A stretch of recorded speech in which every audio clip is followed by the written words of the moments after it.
हमारा देश एक भावुक देश है। यहाँ धर्म और जाति के नाम पर लोगों को लड़ाना बड़ा ही सरल है। ये भविष्य में भी होगा। बस क्रांति की इस ज्योत को जलाए रखना।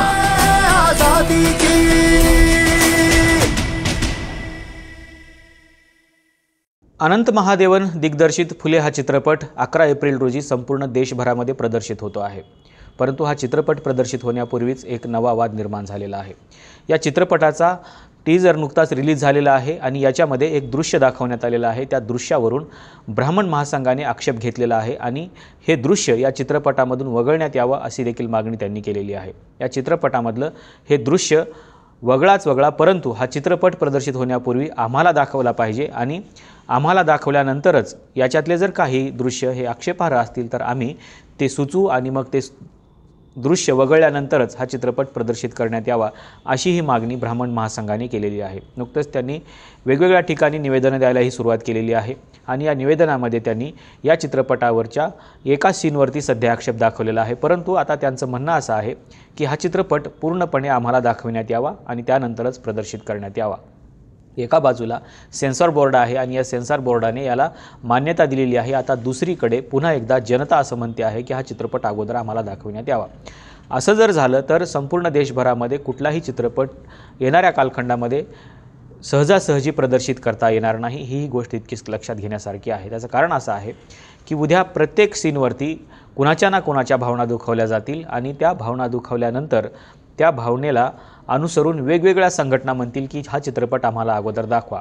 दिग्दर्शकांनी किंवा त्या निर्मात्यांनी हा चित्रपट किती संघटनांना दाखवायचा, किती जातींना दाखवायचा, किती धर्मांना दाखवायचा, किती समुदायांना दाखवायचा, हा प्रश्न शिल्लक राहतो आणि त्याच्यामुळं येणाऱ्या कालखंडामध्ये जेवढे काही चित्रपट प्रदर्शित होतील त्या चित्रपटांना एक मोठी अडचण देखील निर्माण होऊ शकते। या चित्रपटामध्ये ज्यावेळेस महात्मा फुले आणि सावित्रीबाई फुले मुलींसाठी पहिली शाळा काढतात, त्या शाळेमध्ये ज्यावेळेस मुली यायला लागतात किंवा सावित्रीबाई फुले त्यांना शिकवायला जातात त्यावेळेस सावित्रीबाई फुलेंना शेण फेकून मारलं जातं। हे आपल्याला ऐतिहासिकदृष्ट्या सगळ्यांनाच माहिती आहे। परंतु ही शेण फेकणारे जे दृश्य आहे, हे शेण फेकणारं दृश्य दाखवत असताना दिग्दर्शकाने त्या ठिकाणी एक ब्राह्मण व्यक्ती दाखवलेली आहे ज्याला बटू असं म्हटलं जातं आणि हा बटू आमच्यासाठी आदर्श आहे किंवा आमचा तो भावनिक विषय आहे असं देखील ब्राह्मण महासंघाचं म्हणणं आहे। नेमकं ब्राह्मण महासंघाच्या या निवेदन देणाऱ्या महिलांचं काय म्हणणं आहे आपण ऐकूया। नमस्कार, मी सोनल भोसेकर, अखिल भारतीय ब्राह्मण महासंघाच्या प्रदेशाची उपाध्यक्ष। आपल्या सर्वांना मी सांगू इच्छिते, इथे जे आम्ही सगळ्या महिला वर्ग जमलेलो आहोत, आज तुमच्याशी आम्ही बोलत आहोत, ह्याचं सगळं श्रेय महात्मा फुले आणि क्रांतीज्योती सावित्रीबाई फुले यांना देतं। कारण शिक्षणाची कास त्यांनी आमच्यापाशी दिली म्हणून खऱ्या अर्थाने आम्ही महिला आपल्यासमोर उभ्या आहोत। आज आम्ही सगळे एकत्र या ठिकाणी येऊन जिल्हाधिकारी कार्यालयात निवेदन देण्याचं एक कारण म्हणजे 11 जुलैला फुले या दाम्पत्यावर एक चित्रपट प्रदर्शित होत आहे आणि त्याचा टीजर काही दिवसापूर्वी रिलीज झाला आणि त्या टीजरमध्ये एक दृश्य दाखवलेलं आहे की आमचा एक छोटा बटू ज्याची मुंज झालेली आहे, जानवं आणि शेंडी आहे आणि हा बटू तिथे चिखलपेट म्हणा किंवा शेणफेक करत आहोत। तर समस्त ब्राह्मण समाजाच्या भावना याच्यामुळे दुखावल्या गेलेल्या आहेत। कारण जानवी आणि शेंडी ही आमच्या अस्मितेचा विषय आहे खरं तर, आणि अशा चित्रपटाच्या प्रसिद्धीसाठी अशी काही दृश्य वापरणं हे घृणास्पद आहे असं आम्हाला वाटतं। या महिलांचं म्हणणं असं आहे की आज जे काही आम्ही बोलतो आहे, आज जे काही आम्ही प्रगती करतो आहे त्यामध्ये सावित्रीबाई फुले आणि महात्मा फुले यांचा वाटा महत्त्वाचा आहे। परंतु आता जे काही हे दृश्य दाखवण्यात आलेलं आहे ते दृश्य आमच्या अस्मितेचा प्रश्न आहे आणि त्यामुळे हे दृश्य वगळण्यात यावं, त्याचा परिणाम आमच्या मुलांवरती होऊ शकतो आणि म्हणून हे दृश्य वगळण्यात यावं अशी मागणी त्यांनी केलेली आहे। विषय असा आहे की सावित्रीबाई फुले यांना शेण कोण मारलं होतं याची ऐतिहासिक दृष्टिकोनातून लिखाण झालेलं आहे, त्याचे पुरावे शोधलेले आहेत आणि अनेक इतिहासकारांनी त्याचे दाखलेही दिलेले आहेत। परंतु हे दृश्य दाखवत असताना आता मात्र या समूहाच्या भावना दुखावल्या जात आहेत आणि त्यांचं म्हणणं असं आहे की आमचा याला विरोध नाही आहे, परंतु जे दृश्य दाखवण्यात आलेलं आहे त्याचा परिणाम आमच्या भावी पिढ्यांवरती होऊ शकतो आणि त्याच्यामुळं हे दृश्य याच्यामधून वगळण्यात यावं। ज्या महात्मा फुले आणि सावित्रीबाई फुले यांनी मुलींसाठी शाळा सुरू केली त्या शाळेसाठी वाडा देखील एका ब्राह्मणाने दिलेला होता, त्याच्यामुळे ब्राह्मणांचा याला विरोध असू शकत नाही असं देखील त्यांचं म्हणणं आहे। परंतु हे जे दृश्य त्याच्यामध्ये आलेलं आहे हे दृश्य आमच्या अस्मितेचा प्रश्न आहे असं देखील त्यांचं म्हणणं आहे। कारण हे जे दृश्य आहे किंवा याच्यामध्ये जो काही बटू दाखवण्यात आलेला आहे तो बटू हे ब्राह्मणांचं प्रतिनिधित्व म्हणून दाखवलेलं आहे असं देखील दिसायला लागतं आणि म्हणून या महिलांनी असं म्हटलेलं आहे की हे दृश्य त्यामधून वगळण्यात यावं। दुसरी महत्त्वाची गोष्ट म्हणजे आता किती ठिकाणी सेन्सॉर निर्माण होणार आहे हा खरा प्रश्न आहे। तुम्ही ज्यावेळेस एखाद्या ठिकाणी बोलता, एखाद्या ठिकाणी काहीतरी लिहिता, त्यावेळेस अनेक ठिकाणी तुमच्यावरती सेन्सॉरशिप लादली जाते।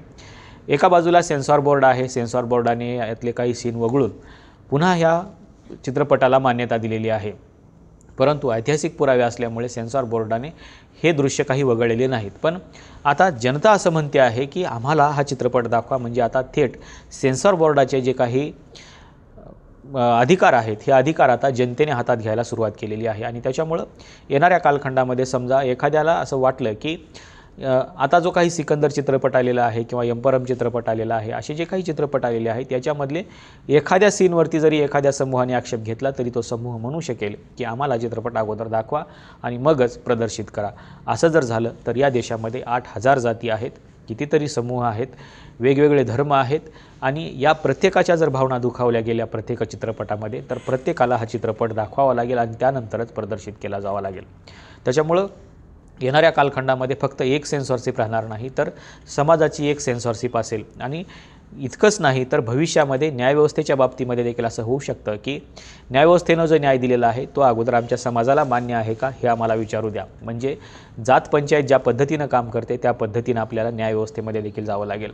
प्रत्येक ठिकाणी अशा प्रकारची जर सेन्सॉरशिप येऊ लागली तर मग भावी आयुष्यामध्ये लेखकांचं, साहित्यिकांचं, चित्रपट दिग्दर्शकांचं, कलाकारांचं, नाटककारांचं, इतिहासकारांचं काय होईल हा खरा प्रश्न आहे। आणि त्याच्यामुळं सेन्सॉरशिप ही सरकारनं निर्माण केलेली एक बॉडी आहे आणि त्या बॉडीने जर या चित्रपटाला मान्यता दिलेली असेल तर याला जनतेने विरोध करण्याचं काहीही कारण नाही।